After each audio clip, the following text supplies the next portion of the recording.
আসসালামু আলাইকুম ওয়া রাহমাতুল্লাহি ওয়া বারাকাতুহু। পরম করুণাময় আল্লাহর নামে শুরু করছি, যিনি আমাদেরকে সৃষ্টি করেছেন।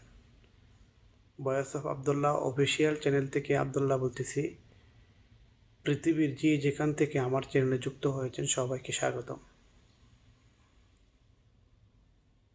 বাংলাদেশে 2024 সাল 5ই আগস্টের পর যে উপদেষ্টারা প্রতিষ্ঠিত হয়েছে, স্থাপন করা হয়েছে, তাদের মধ্যে একজন বিদ্যুৎ, জ্বালানি ও খনিজ সম্পদ মন্ত্রণালয়ের উপদেষ্টা।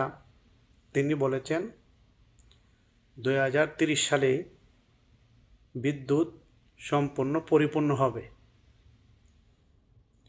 এটি একটি অবাস্তব জীবনচিত্র তুলে ধরেছেন। আমার প্রশ্ন এই উপদেষ্টার কাছে, অথবা আমার বাংলাদেশি জাতির প্রশ্ন, এই উপদেষ্টা কি 2030 সালে উনি কি এই ক্ষমতায় থাকবেন না থাকবেন না? এটি আমার প্রশ্ন এবং আমার জাতির বাঙালির প্রশ্ন।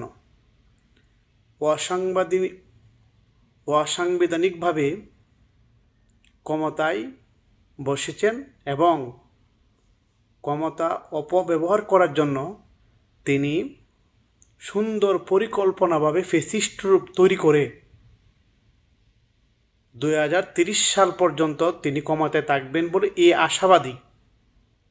তিনি কি করে এই প্ল্যান, পরিকল্পনা জাতির কাছে প্রকাশ করেন?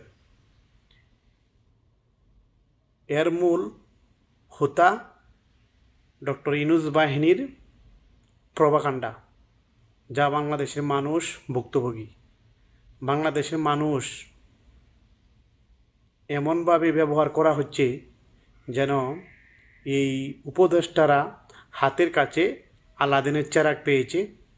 বিদ্যুৎ, জ্বালানি ও খনিজ সম্পদ মন্ত্রণালয়, এই উপদেষ্টা কি করে তিনি এই প্ল্যান পরিকল্পনা করেন?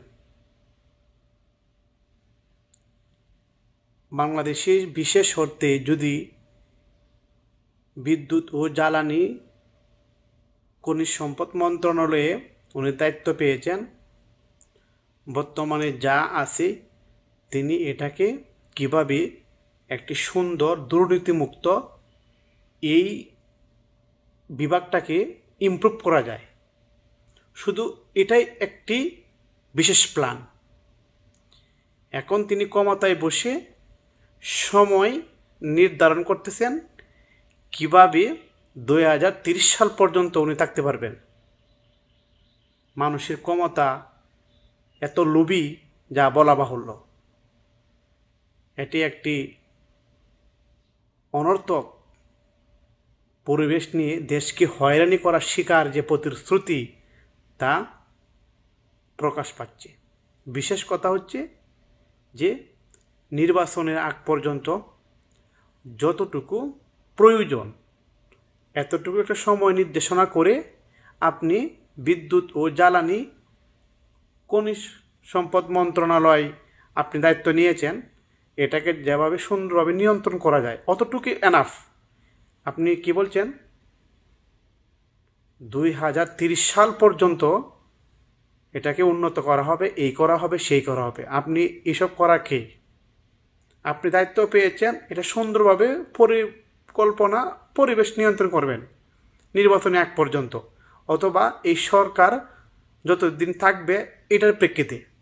আপনি তো 2030 সাল বলতে পারেন না। তার মানে কি আপনি ফ্যাসিস্ট রূপ তৈরি করছেন না? অবশ্যই আপনি ফ্যাসিস্ট রূপ তৈরি করতেছেন। বাংলাদেশের মানুষ সোচ্চার, মানুষকে রাজপথে আনবেন না। যদি মানুষকে রাজপথে আনার চেষ্টা করুন, তাহলে আপনারা পালানোর রাস্তা খুঁজে পাবেন না। দয়া করে এগুলো বর্জন করুন। দেশকে ভালোবাসুন, দেশের মানুষকে ভালোবাসুন, দেশের মানুষের স্বার্থের জন্য কাজ করেন। দেখবেন আপনাদের পাশে মানুষ থাকবে, আপনারাই মানুষের প্রতি ভালোবাসা পাবেন।